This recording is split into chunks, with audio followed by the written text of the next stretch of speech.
I am Aya, guys. So for those of you who are new to my channel, my name is Aya and I'm a bento mom. I make fun and creative lunchboxes for my daughter Zion. I'm also into gardening and homemaking, and I also love food, travel, and shopping. So if these are the things that interest you, please keep on watching. So it's August 30, 2023. It's a Wednesday, so happy hump day, guys. So we are in the middle of the week, but we are still doing another quick and very easy bento creation for today. So for today, we are gonna be doing someone very famous. It's actually one of Zion's favorite cartoon characters. So let's check out and see which bento character we're gonna be doing for today. So for today's bento creation, we're gonna be doing a Hello Kitty caravan. Since I have recently just bought a few items for my bento making, and this is one of those that I got, so we're gonna try it today. So this is a rice molder here. There. So we're gonna try and use this one, and the link where I bought it, ilalagay ko siya sa description box, so you can also check it out, right? So the ingredients for our Hello Kitty caravan, of course, we need plain rice, just the white rice. And then for her nose, we need just one piece of corn kernel, but this is buttered corn. So this is gonna be one of Zion's side dishes for today. And then of course, for the Hello Kitty details, for the eyes and the whiskers, we have our nori sheets. And then just for her, instead of a ribbon, I will put a bento pick here. So I have this flower picks that I'm gonna be using later. Okay, so I'll also include the link where I purchased these picks in the description box, because this is also a recent purchase along with this one. And I also have this very cute sauce container or ketchup or what have you. Yeah, so we're gonna be using it today as well. Okay, and for the side dishes, Zion's ulam for today, I have shredded fried chicken here. And I also have her favorite again, which is luncheon meat. So later I will slice this one. And then for her fruits, I have grapes, right?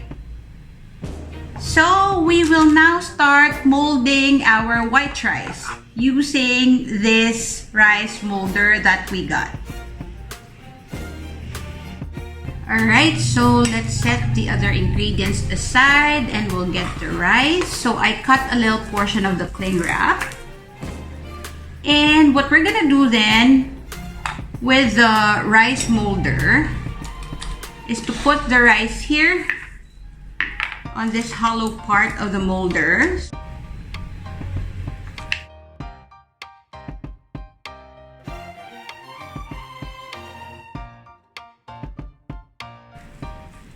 So we just need to fill in the mold. This is actually the first time I'm using a rice molder, I think, to create a Hello Kitty caravan.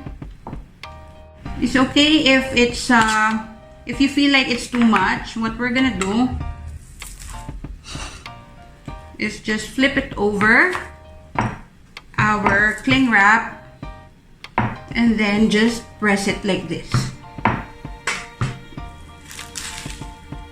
just to make sure there that it's flattened at the back, para siksik talaga yung rice natin inside the molder, so that it will adapt the shape of Hello Kitty.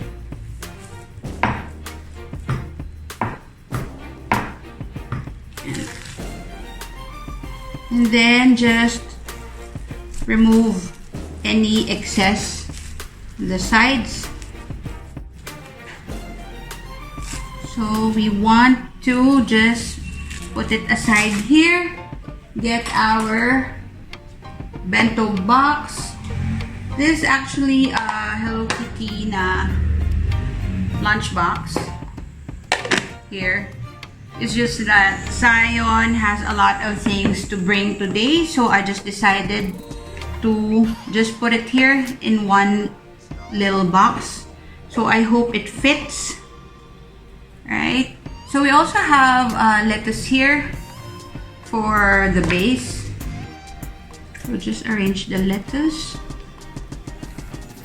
It's gonna serve as a design, and if your kids love to eat leafy veggies, then there'll also be their salad. You can include any dressing. So we'll put the Hello Kitty molded rice here. So let's see here. Let's set this one aside so we can remove the molded rice. There. So just loosen it sa sides like that. Just press it so that it will come out like this. Okay, so we'll put it here inside our bento box.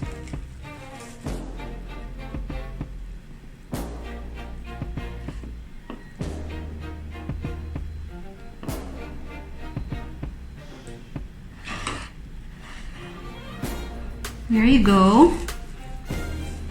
Okay. And then we'll now put the details of Hello Kitty. Right? So for the nose, naka-outline naman yung nose. So let's just get one piece of corn kernel and then just press it here sa nose ni Hello Kitty. But yeah, just put a hole. You can use any sharp object, bento picks, just to create a little hole and then insert the kernel corn. Okay? And then what we need to do now is outline the eyes here. We actually, along with the molder, it also comes with this one. There. So you can see. So these are the only two tools na magkasama. So what I'm gonna do is just cut the nori manually. So get your scissors and then just cut the nori. So we need two oval or oblong shapes for the eyes. So there I cut two oblong shapes, and then I'll cut the whiskers too. So we just need 6 na straight lines for the whiskers. Alright, so this is everything that we need for the details of Hello Kitty. So we cut 2 oval shapes or oblong shapes, and then we have 6 strips here or 6 straight lines for the whiskers. Okay, so we'll put it here. Okay, Hello Kitty.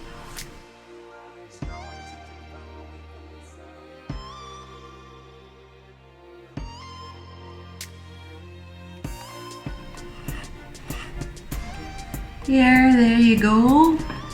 And then we'll just get our bento picks so that we can design her ribbon.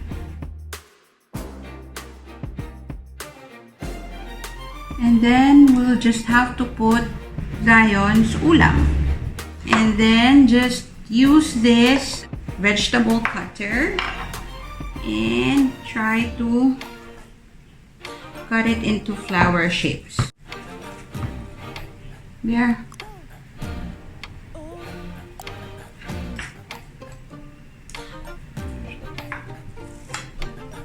Here.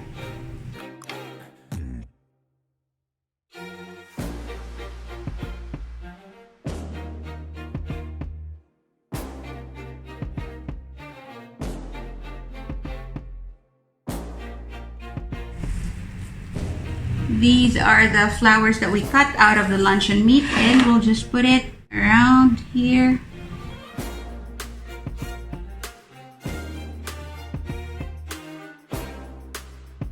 There, and then the chicken, I just need to put it under Hello Kitty's head.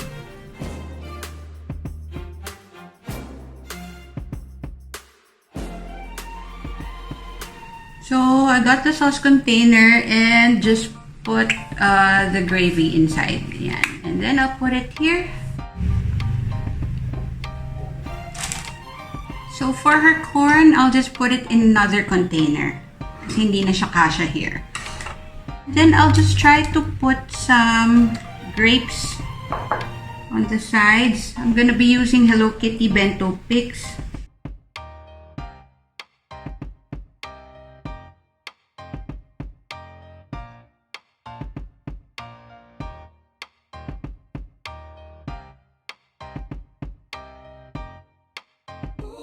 So there you go. So let's just clear our workstation. Here's our finished product. Ta-da! So that's it guys for today. I hope you enjoyed. If you did, please like and share this video. And also please don't forget to subscribe to my channel and hit the notification bell para palagi kayong updated if I have a new video upload. Thank you for watching guys. See you on my next vlog. Bye!